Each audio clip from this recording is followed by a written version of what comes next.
Checka Pro Joe here on the Checka Pro radio show with one of my favorite Checka Pro member providers. It's Adam Greer from Easy Lift Garage Doors and more. Hello, Adam. How you doing? It's always good to be with you.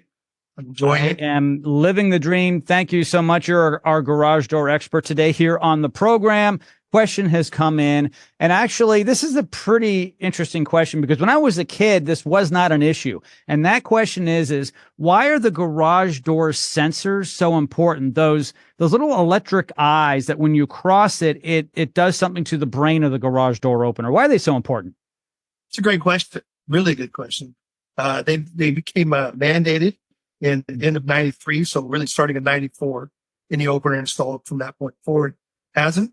And they are to save lives, honestly, whether it be a pet life or an infant life, a child life.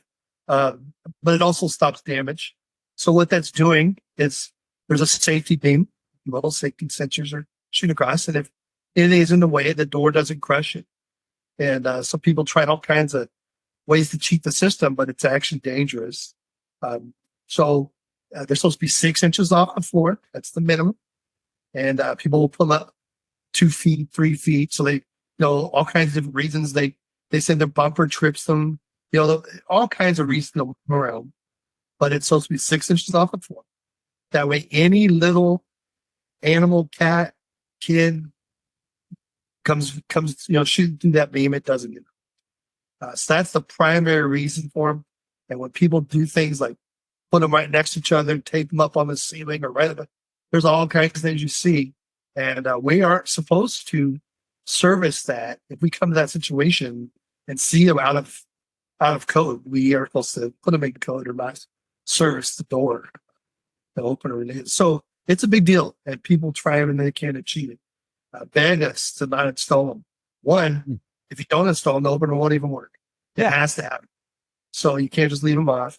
And I know there's situations, maybe like in a warehouse where the doors on the forklifts are driving and they hate the fact that they're there.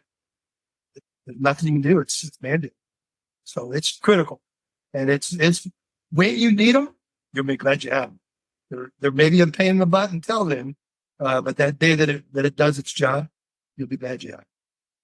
Now, I've got a question about this subject. You may not know the answer, but I'm curious. Is this a federal or a state or just the manufacturers? Like who says this must be mandated? This must be done. What is the UL? What's the agency? What is it? I can't think what it stands for right now. That's who come up with this. So yeah, it's not like they want to arrest us. But what happens is, for example, say someone gets hurt, neighbor's kid comes shooting through, they get damaged, maybe they're broken off, whatever, and the insurance, the family decides they didn't sue. And if there's no safety sensors, your insurance will not cover. So there's where it becomes an issue. So is it really a law where they're going to come knock on your door or knock on my door because I didn't do it? No. But when you need it to be covered and it's not there, it's going to void your insurance. So there's definitely reasons to have it, and it's economical, for sure, but don't mess around with safety. It's, and I know we take off our shields on our saws, and we're always trying to avoid that stuff for convenience, but this one's a pretty big deal. Don't rip the label off the mattress. That apparently is a federal law. This is a little more different, I would say. Now, Adam, as you know, because you are my garage door expert at my home, the only problem I really have is a certain time of the year, the sun will hit my sensors, one in particular. And what it does is it'll send the door back up again when I try to close it in the evening. What's happening there? So, as the earth changes and the sun changes position, it's just the sun is blocking the light, the beam. Now, manufacturers will argue that often and say that it's impossible.